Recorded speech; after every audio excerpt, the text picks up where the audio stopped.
कहने लगा मैं ये सोचता हूं कि झूठ मूठ में अल्लाह का नाम लेता रहा, हिंदुस्तान के बादशाह का ताज मेरे पैरों में आ गया। अगर मैं दिल से अल्लाह का नाम लेता तो किस मुकाम तक पहुंच जाता। अल्लाहु अकबर। राजस्थान तो बड़ी इज्जत वाला मुकाम है। कितना बड़ा वली आराम कर रहा है, आपको अंदाजा है कभी कि अल्लाह ने आपको कितनी अच्छी रूए जमीन अता फरमाई है। इतने धर्मों के लोग, इतने लोगों के अंदर प्यार और मोहब्बतें, और इस जमीन के ऊपर ख्वाजा मोइनुद्दीन चिश्ती अजमेरी रहमतुल्लाह अलैह का मौजूद होना। कई कहते हैं देवबंदियों को पीरों से कुछ लेना देना नहीं। मैं तो जितनी दफा भी निकला हूं तो अजमेर शरीफ रात को रुक के निकला हूं। लेकिन एक बात तुम्हें आज बताता चलो, लोगों को बहुत शौक है यहाँ फतवे करने का, मसला करने का। मैं आपको मज़े की बात बताता हूँ कि जो बंदा अजमेर शरीफ जाता हो, कलियर शरीफ जाता हो, सरहंद शरीफ जाता हो, निज़ामुद्दीन जाता हो, या और कोई गैर मुस्लिम लगा लें, वो अपने किसी मज़हब की इबादत गाह में जाता हो, अगर जैसा जाता हो वैसा ही आता हो, फिर उसका जाना ना जाना एक बराबर है। और जो ख्वाजा साहब के चला गया, ख्वाजा साहब के औरंगज़ेब गया था एक दफ़ा, नाम सुना औरंगज़ेब आलमगीर का? औरंगज़ेब आलमगीर के दरबार लगा हुआ था, एक बहरूपिया आ गया। बहरूपिया कहने लगा बादशाह मुझे बहुत कुछ चाहिए, लेकिन मैं तेरे से मांगूंगा नहीं, मैं अब भेष बदल के आऊँगा। अगर तू मुझे पहचान जाए तो मैं हार गया, और अगर तूने मुझे नहीं पहचाना तो तू हारा, फिर जो मांगूंगा तुझे देना होगा मुझे। औरंगज़ेब ने शर्त लगा ली कि ठीक है। 6 महीने बाद आया, फौजी बन के भर्ती हो रही थी ट्रेनिंग के लिए। बादशाह खुद बैठा करते थे कुर्सी लगा के। जब वो आया सामने, वो बादशाह कहने लगा अब्दुल रहमान वो तेनू यार असी पहचान लिया, पकड़ 2 दिनार घर जा वापस। साल बाद फिर टीचरों की भर्ती हो रही थी, बढ़िया मौलवी बन के, शेरवानी पहन के, अच्छा उस्ताद बन के आया। इंटरव्यू चल रहे थे, जब उसकी बारी आई उसने सोचा अब नहीं पहचाने का। बादशाह ने शक्ल देखते ही, बादशाह भी ऐसे हुआ करते थे, शक्ल देखते पहचान लें। अब्दुल रहमान यार तू वही नहीं बहरूपिया, ये 2 दिनार पकड़ चल घर को चल। चौथी दफा भिखारी बन के खड़ा हो गया, तीसरी दफा कहीं भिखारी बन के। बादशाह जा रहा था, मांगने लगा। बादशाह ने भिखारियों में से हाथ पकड़ के बाहर निकाला कि यार तू अब्दुल रहमान नहीं, ये 2 दिनार पकड़ चल घर को जा, क्या कर रहा है यार। बात आई गई हो गई। कई साल बाद बादशाह कहीं जा रहा था दक्कन की तरफ, एक पहाड़ी रास्ते से गुजरा तो देखा एक पहाड़ी की चोटी पे लाइनें लगी हुई लोगों की। एक तरफ से जाते हैं, दूसरी तरफ से आते हैं। फौजियों को भेजा, पूछो क्या बात है। कहने लगे जी ऊपर एक अल्लाह वाला बैठा है, एक बुजुर्ग बैठे हैं, एक वली बैठे हैं, जिसके लिए हाथ उठा दें। और ये सच है, ये जो मैं बात आपको बता रहा हूँ ना वलियों वाली, अल्लाह ने कुरान पाक में कहा कि जिनको हमने अपना दोस्त बना लिया अब उनको कोई डर कोई नहीं। ये हकीकत है। अगर वली किसी के लिए हाथ उठा के दुआ कर दे ना, क़यामत बर्पा हो सकती है, उसकी पीठ नहीं लग सकती।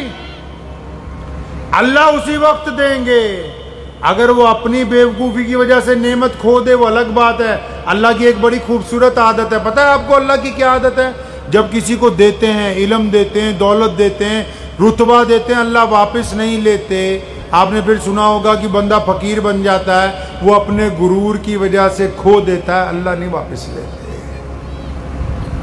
तो बादशाह को जर्नल ने आके कहा कि जनाब ऊपर एक वली है, आप भी कहो दुआ करा लें, जहाँ जा रहे हैं फतेह हो जाए। तो बादशाह कहने लगा यार वो भी अल्लाह वालों को मानता था। कहता चलो चलो। ऊपर गए तो वली के जो संतरी थे वो भी बड़े सख्त थे, कोई बड़ा अल्लाह वाला होगा। कहने लगा चाहे तू बादशाह है, लाइन में आना होगा। औरंगज़ेब भी लाइन में लग गया। काफ़ी देर बाद बारी आई तो देखा अंदर बड़ा ही खूबसूरत नूरानी चेहरा, अल्लाह अल्लाह कर रहा है, तस्बीह हाथ में। अंदर घुसते ही बादशाह को ऐसे लगा जैसे वाकई इस जगह पे अल्लाह की रहमत आ रही, वाकई। दोनों जानों पे बैठ गया बादशाह। कहा हज़रत मेरे लिए दुआ कर दें, मैं आगे जा रहा हूँ। फरमाया ठीक है जा, अल्लाह तुझे फतेह देंगे। कहा हज़रत कोई नसीहत कर दें। कहा बस नसीहत यही है, अगर फतेह मिले जुल्म ना करना, हार जाओ तो घबराना नहीं। इतना सुना बादशाह बड़ा खुश हुआ, वापस जाने लगा। दरवाजे में जब चौखट पे पहुंच गया तो वली अल्लाह अपनी जगह पे खड़ा हुआ, कहा हाँ मित्रा आज नहीं पहचाने अब्दुर्रहमान नो। कहता आज पे मारा हाथों तेरी दी। कहता सर से ताज उतारा, शर तार गया। लोग जुबान के पक्के होते थे। बहरूपिये के पैरों में अपना ताज रख दिया और एक बात कही, कहता आज तू शर्त जीत गया है, ये तो कुछ भी नहीं जो तूने मांगा है। इसने अलग अंदाज में बादशाह को बुलाया, कहा इधर आओ, वापिस उठा अपना ताज, यहां से भाग। बादशाह खुद अल्लाह का वली था, समझ गया है दुरूद शरीफ है इस चक्कर में कि एक दिन तो औरंगजेब निकलेगा, मेरे पास आएगा, मैं औरंगजेब के घुटने टिका दूंगा।